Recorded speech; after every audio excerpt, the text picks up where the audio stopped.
Thank you for joining us at this hour. I'm Daniel Choy here to bring you the latest. We begin at the National Assembly, where the ruling party has turned down a proposal by the opposition party to negotiate a long-stalled bill on April's Sewol-ho ferry disaster with the victims' families. The ruling Saenuri Party's floor spokesperson expressed concerns the opposition New Politics Alliance for Democracy may be attempting to break a previous agreement between the two parties.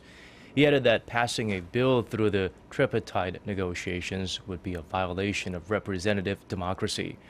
Earlier, the opposition had not only proposed the three-way talks, but also pressured President Park Geun-hye to listen to the families who have been camping out near the presidential office, demanding to meet the president. Political wrangling over the details of the bill have stalled the passage of major bills and put the brakes on the president's running of state affairs. The two Koreas are set to begin exchanging opinions on a variety of issues related to the North's participation in the upcoming Asian Games, including who will foot the bill. A South Korean government official said Sunday that communications between the two sides will likely start in the beginning of the week. One subject of discussion could involve the question of whether the South will shoulder the cost of the North's participation, as Pyongyang has requested. Pyongyang notified Seoul on Friday that it would dispatch a 273-member delegation, including 150 athletes. The two sides have agreed to discuss the details of the North's participation through an exchange of letters. This year's Asian Games kick off in Incheon on September 19th. One thing Japan does well is denying historic facts. We have yet another piece of undeniable proof that Dokdo is historically and geographically Korean. A recently discovered map from Japan's National Diet Library offers evidence that both the Japanese government and parliament once recognized the islets as Korean territory. Our Choi Yu-sun has this story. For the 10th consecutive year, the Japanese government has claimed ownership of the Korea-controlled Dokdo Island in the East Sea. The latest claim appeared in a defense white paper released earlier this month. But now, a recently released map shows that Japan considered Dokdo to be Korean territory right after its surrender in World War II. Korea's state-run Northeast Asian History Foundation revealed a scanned file of the map, which was discovered by researcher Chung Tae-man.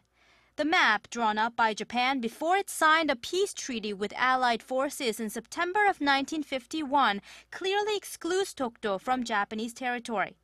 Instead, it has a semicircle surrounding the islets, indicating they belong to Korea. Korea argues it regained sovereignty over Dokdo along with the rest of the Korean peninsula after its post-war independence from Japan's colonial rule. For years, conservative groups in Japan have claimed Dokdo was labeled their territory on the map, which was submitted to the Japanese parliament before it ratified the peace treaty. Japanese researchers, however, never publicized it. The map appears to offer evidence that both the Japanese government and parliament once recognized the islets as Korean territory. What's also interesting is how Chung found the map. He said a conservative Japanese person had posted the map obtained from Japan's National Diet Library on his website to prove that Dokdo was Japanese territory. But he perhaps failed to catch the semicircle because the islets' names were written over it. Choi Yu-sun, Arirang News.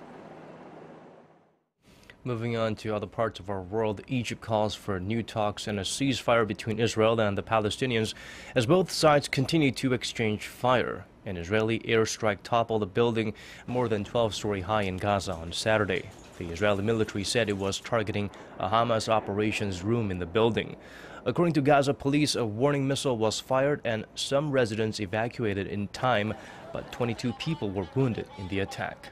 Meanwhile, Hamas fired more than 100 rockets and mortar shells into Israel, forcing Israelis to flee border areas. The latest spate of violence follows the collapse last week of a previous ceasefire brokered by Egypt.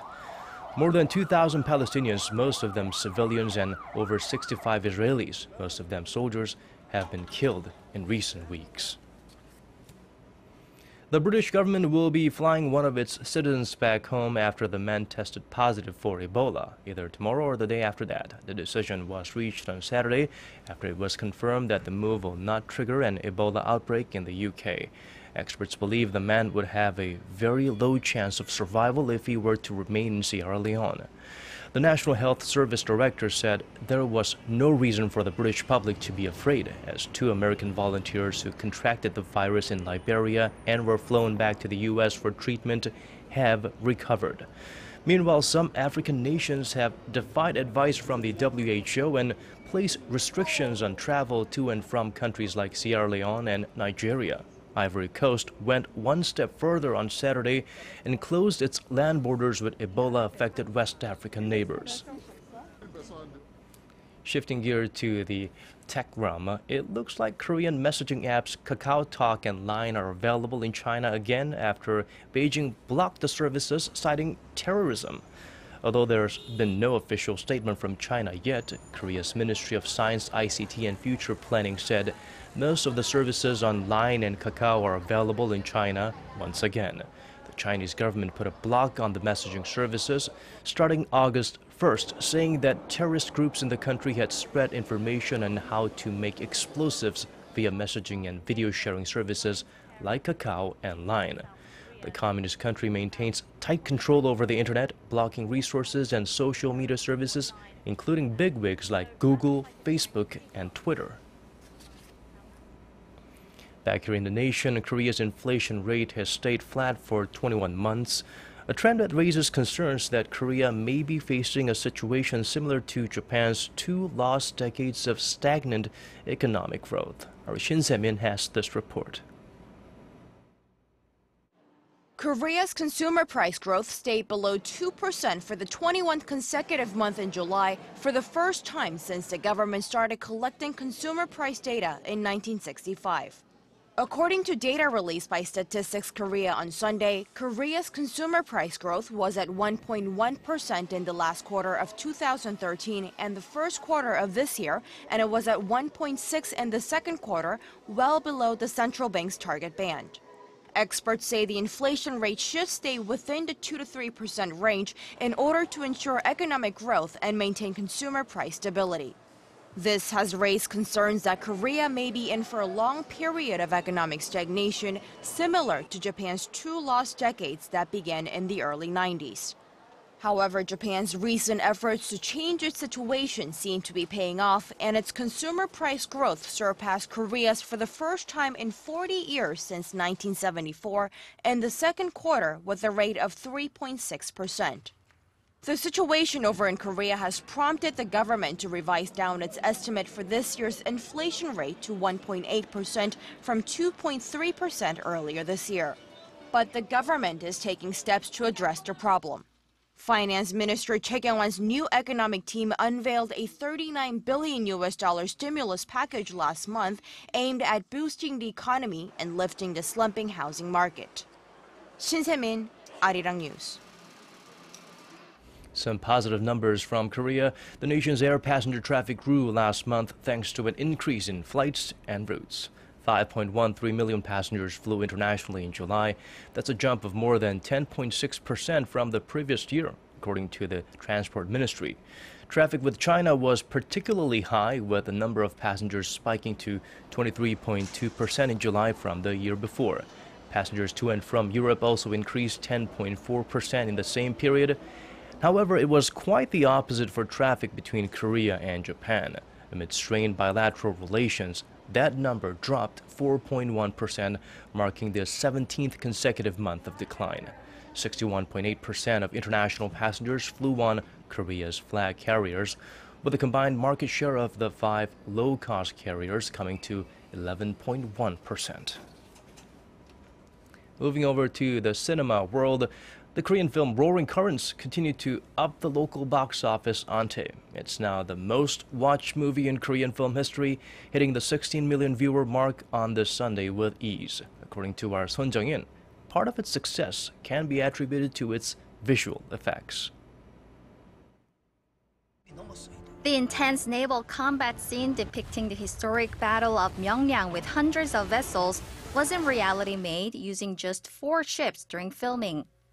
The backdrop of 330 Japanese ships charging vigorously along with hundreds of soldiers were brought to life with sophisticated 3D computer graphics. Even the sea waves are fake. The battle scene takes up half of the movie, and visual effects were used in over 90% of the filmmaking process.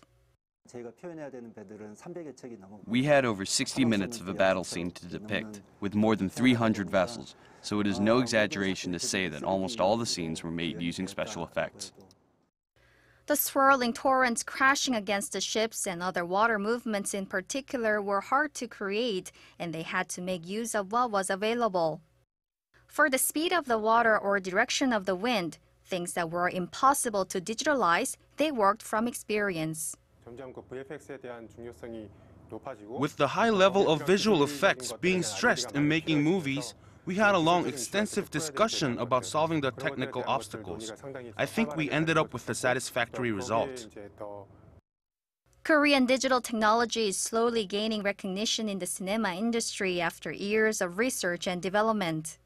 It's now being regarded as one of the main reasons for the wild success of the movie Roaring Currents. 손정인, Arirang News. Now the weather. It was mostly cloudy here in Korea with rain in several regions including Daejeon, Yeosu, and Mokpo. And we have cooler temperatures with more precipitation in the forecast for Monday. Now here's a look at the weather conditions in your neck of the woods and elsewhere around the world.